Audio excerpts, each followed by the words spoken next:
Maggi versus ইপ্পি। আমি হলাম Maggi, আমাকে খেতে যারা ভালোবাসো তারা ভিডিওতে একটি লাইক দাও।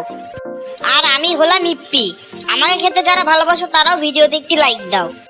আমার এক প্যাকেটের দাম হচ্ছে 60 টাকা। তোর কত ইপ্পি? আমার এক প্যাকেটের দাম 5 টাকা, মানে তোর থেকে কম, তাই আমার 1 পয়েন্ট হবে। আমার উৎপত্তি হয়েছে সুইজারল্যান্ডে, আর আমার উৎপত্তি হয়েছে ইন্ডিয়াতে। আমি পুরো ওয়ার্ল্ডে ফেমাস, আর আমি শুধুমাত্র ইন্ডিয়াতে ফেমাস। আমি পুরো ওয়ার্ল্ডে ফেমাস, তাই আমার 1 পয়েন্ট হবে। আমার মোট 20টা ফ্লেভার আছে। তোর কয়টা ফ্লেভার আছে ইপ্পি? আমার মোট 6টা ফ্লেভার আছে। আমার তোর থেকে বেশি ফ্লেভার আছে, তাই আরো 1 পয়েন্ট আমার হবে। আমি ইন্ডিয়াতে 1 নাম্বার পজিশনে আছি। তুই কত নাম্বার পজিশনে আছিস? আমি ইন্ডিয়াতে 2য় নাম্বার পজিশনে আছি। আমি ইন্ডিয়াতে 1 নাম্বার পজিশনে আছি, তাই আরো 1 পয়েন্ট আমার হবে। আমার বাজারে 60% শেয়ার আছে। তোর কত পার্সেন্ট শেয়ার আছে? আমার বাজারে 20% শেয়ার আছে। আমার বাজারে শেয়ার বেশি, তাই আরো 1 পয়েন্ট আমার হবে। কি রে ইপ্পি, আমার স্কোর তো তোর থেকে বেশি, তাই আজকে আমি উইনার।